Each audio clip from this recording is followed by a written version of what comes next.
इस कथा का नाम है गौरा जी कुम्हार। तो आइए सुनते हैं इस कथा को मेरे साथ, यानी आपकी अपनी नीति के साथ। वही पंढरपुर में विठलानाथ जी के परम भक्त गौरा जी कुम्हार अपनी पत्नी तथा 2 वर्ष के बच्चों के साथ रहते थे। गौरा जी मन में प्रभु का सुमरन करते तथा मिट्टी के बर्तन बनाते। एक दिन उनकी पत्नी पानी भरने गई तथा बालक को गौरा जी के पास छोड़ गई। पहले पानी दूर दूर से लाना होता था। बच्चे को खेलता देखकर गौरा जी ने सोचा कि कुछ काम कर लेना चाहिए। मिट्टी के ढेर पर पानी छिड़क कर पैरों से मिट्टी कुचलने लगे और मुंह से विठल विठल नाम का जाप करने लगे। पैरों से मिट्टी कुचलते कुचलते उनकी आंखें बंद हो गई तथा वे परमात्मा में स्थिर हो गए। पैर से मिट्टी कुचलने का कार्य चालू था और उनकी समाधि सी लग गई थी। उनके बालक की नजर खेलते खेलते पिता पर पड़ी तो वह उनकी ओर आया। सोचा पिता उनसे प्यार करेंगे, परंतु बालक जैसे ही पास आया गौरा जी का पैर बालक पर पड़ा और बालक मिट्टी में दब गया। बालक चीखा, परंतु गौरा जी तो भक्ति में मगन थे। बालक की आवाज उनके कानों तक नहीं पहुंची और बालक मिट्टी में मिल गया और उनके पैरों से कुचला गया और हड्डियां निकल आई और बालक मर गया। खैर, पत्नी पानी लेकर आई तो बालक नहीं दिखा। हर जगह ढूंढने लगी। उसके रोने पर आसपास के लोग इकट्ठे हो गए। गौरा जी तो भक्ति में मगन थे, उन्हें कोई होश नहीं था।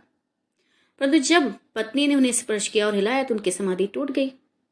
उधर जब पड़ोसियों और गांव वालों ने देखा तो पूछने लगे कि क्या हुआ। भाई पत्नी ने भी उनसे पूछा कि क्या हुआ। उनसे पूछा कि मैं आप बालक जो था मैं आपके पास छोड़कर गई थी, वो कहाँ है? बालक मिल नहीं रहा। फिर अचानक पत्नी की दृष्टि मिट्टी पर पड़ी तो देखा कि बालक की हड्डियां निकल गई हैं, खून मिट्टी में सना हुआ है। ढूंढने में पता चला कि बालक तो मिट्टी में दबकर मरा पड़ा है। और भैया जब ये दृश्य देखा उसकी पत्नी ने तो वो जोर जोर से रोने लगी। अब पड़ोसी भी गौरा जी को बुरा भला कहने लगे कि भैया ऐसी भक्ति किस काम की जो अपना ही बालक पैरों से कुचल गया और इसे पता ना चला। गौरा जी को उनकी पत्नी ने भी बहुत बुरा भला कहा। उसके मुख से भी पुत्र मुंह में ईश्वर भक्ति के विरुद्ध बहुत बुरे शब्द निकल गए। लेकिन जब पत्नी ने कहा तो गौरा जी को बुरा लगा और कहने लगे कि देखो, ऐसा है कि बालक का समय आ गया होगा इसलिए चला गया। ये जीवन स्वप्न है, इसलिए चिंता ना करो। प्रभु जो करते हैं अच्छा ही करते हैं, शोक ना करो। प्रभु ने जब देखा तो भक्त की परेशानी दूर करने के लिए भगवान योगी का रूप धरकर गौरा जी के द्वार पर आए और अलख जगाई। गौरा जी की पत्नी का नियम था कि घर आए अतिथि को भोजन कराए बिना कभी भी नहीं जाने देती थी। द्वार पर साधु को आया देकर उसने पुत्र को वस्त्र से ढक दिया और योगी को आसन देकर भोजन बनाने रसोई घर में चली गई। वाह रे वाह! बहुत ऐसी परम पावनी स्त्री वो थी कि जो एक पुत्र वियोग, हल्की सी चोट अगर किसी को लग जाती है तो वो इंसान सब कुछ भूल जाता है। और जिसका पुत्र मरा हो उसको लेकर गोद में बैठी हो और ऐसे समय में किसी साधु की सेवा करना, वाह ऐसी पुण्यात्मा। तो आगे क्या हुआ? भोजन बनाने के बाद योगी को जमीन जीमने की प्रार्थना की, मतलब खाने के लिए प्रार्थना की। और योगी ने कहा कि हे अपने पुत्र को बुला, जब तक तेरा पुत्र नहीं आएगा मैं भोजन नहीं करूंगा। तो गौरा जी की पत्नी कहने लगी कि बालक तो खेलने गया है, आप भोजन कर लें, बालक बाद में खा लेगा। परंतु योगी जिद करने लगे कि तुम्हारे पुत्र के बिना मैं नहीं खाऊंगा। तो गौरा जी की पत्नी ने कहा कि बालक मेहमान गया है। ये कहकर रोने लगी। तब योगी ने पुत्र की लाश पर से कपड़ा खींचा और बोले कि झूठ क्यों बोल रही है रे, तेरा लड़का तो ये रहा। जैसे ही कपड़ा खींचा बालक उठ बैठा। मृत्यु को प्राप्त हुआ बालक जीवित हो गया। जब गौरा जी को पुत्र के जीवित होने का समाचार सुनाने उनकी पत्नी पहुंची तो गौरा जी अपनी पत्नी पर गुस्सा हुए। तो कहा कि तुम्हारे कारण मेरे प्रभु को इस पृथ्वी पर बैकुंठ छोड़कर आना पड़ा। भाई यदि तुमने मेरे प्रभु की भक्ति के बारे में भला बुरा ना कहा होता तो आज मेरे प्रभु को कष्ट ना होता। तेरे कारण मेरे प्रभु को दुख सहना पड़ा है, इसलिए आज से तुम मेरी पत्नी नहीं हो, आज से तुम मेरी माता के समान हो। जैसे ही उनकी पत्नी ने यह सुना वह बेहोश होकर गिर गई। जब होश आया तो सोचने लगी कि कोई दूसरी स्त्री विवाह करके आएगी तो पति को तकलीफ होगी, क्यों ना इनके साथ मेरी बहन की शादी करवा दूं, जिससे ठीक रहेगा। ये सोचकर वह अपने पीहर गई तथा माँ से बोली कि तुम्हारे जमाई को फिर से शादी करने की इच्छा है अथा मेरी छोटी बहन की शादी इनके साथ करवा दो। माँ ने सोचा कि ठीक है, बड़ी बेटी सुखी है, जमाई जी भी अच्छे हैं, तथा उन्होंने छोटी बेटी का संबंध करने में तनिक भी नहीं सोचा और ब्राह्मण से नारियल विवाह के लिए भिजवाया और पत्नी के आग्रह कारण गौरा जी ने विवाह करना स्वीकार कर लिया। विवाह के बाद विदाई के वक्त सासू जी ने जमाई से कहा कि जैसे तुम मेरी बड़ी बेटी को अच्छा रखते हो ना, वैसे ही मेरी छोटी बेटी को भी अच्छा रखना।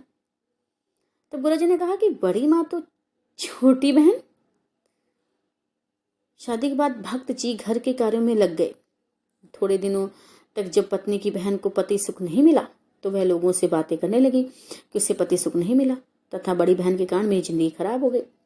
धीरे धीरे जब ये बात बड़ी बहन ने सुनी कि गोरा जी उसकी छोटी बहन के साथ पत्नी का संबंध नहीं रखते हैं तो उसे बड़ा दुख हुआ और उसने दोनों में प्रेम हो ऐसी युक्ति सोची। जब गोरा जी सो रहे थे तब एकांत में अपनी बहन को ले जाकर गोरा जी के पास सुला दिया। जब रात को गोरा जी का हाथ स्पर्श स्त्री से हुआ तो गोरा जी जग गए तथा अपने आप को धिक्कारने लगे कि जिससे बहन माना उसको इन हाथों ने स्पर्श किया। ऐसा सोचकर गोरा जी ने अपने हाथों को काट डाला।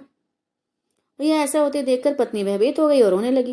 गोरा जी के हाथ कट जाने से बर्तन नहीं बनने की वजह से परिवार की आर्थिक स्थिति कमजोर हो गई। जब भगवान ने देखा कि भक्त की आर्थिक स्थिति कमजोर हो गई है तो भक्त की परेशानियों को दूर करने के लिए भगवान विठलनाथ ने कमलानाथ नामक कुम्हार का वेश धारा, गरुण को गधा बनाया और लक्ष्मी जी को कुम्हारन बनाया और गोरा जी के घर पर आकर रहने लगे। भगत जी, मेरे देश में अकाल पड़ा है तो हम इधर आ गए हैं, हमें नौकरी पर रख लो। गोरा जी ने कहा, मैं गरीब हूँ, भला मैं तुम्हें क्या दे सकता हूँ। अरे भैया, तुम किसी और के पास जाकर नौकरी कर लो। तो भगवान बोले कि मुझे पैसा नहीं चाहिए, केवल 2 वक्त का भोजन दे देना। गोरा जी ने हामी भर दी। अब भैया भगवान सुंदर बर्तन बनाने लगे, जिससे गोरा जी की आय भी बढ़ गई। एक बार संत नामदेव जी विठलनाथ जी के दर्शन को मंदिर में गए तो उन्हें मूर्ति में भगवान का तेज नहीं दिखा। भगवान का दर्शन करने के लिए नामदेव जी ने जैसे ही ध्यान लगाया तो पता चला कि भगवान तो गोरा जी कुम्हार के यहाँ नौकरी कर रहे हैं। तो नामदेव जी गोरा जी के घर गए। भक्त नामदेव जी को आता देखकर गोरा जी प्रसन्न हुए और आसन दिया। तो भगवान नामदेव जी को आता देकर मिट्टी के पीछे छिप गए तथा बाद में मंदिर में चले गए। जब नामदेव जी ने गोरा जी को बताया कि तुमने भगवान को तकलीफ दी हुई है, तुम्हारे यहाँ भगवान नौकरी कर रहे हैं, तो गोरा जी पश्चाताप करने लगे। फिर अपनी पत्नी और पुत्र के साथ भगवान के पास गए तथा भगवान से क्षमा याचना करने लगे। तब भगवान ने पूछा कि तुम अपनी पत्नी के साथ संबंध क्यों नहीं रखते हो। तब गोरा जी ने बताया कि सासू जी के वचन के कारण मैं संबंध नहीं रख रहा हूँ। भगवान ने कहा कि पहली पत्नी का त्याग किया, उसका भी निमित्त तुमने मुझे बनाया है, अतः आज से मेरी आज्ञा है कि तुम दोनों स्त्रियों के साथ प्रसन्न रहो। तभी गोरा जी के हाथ भी ठीक हो गए।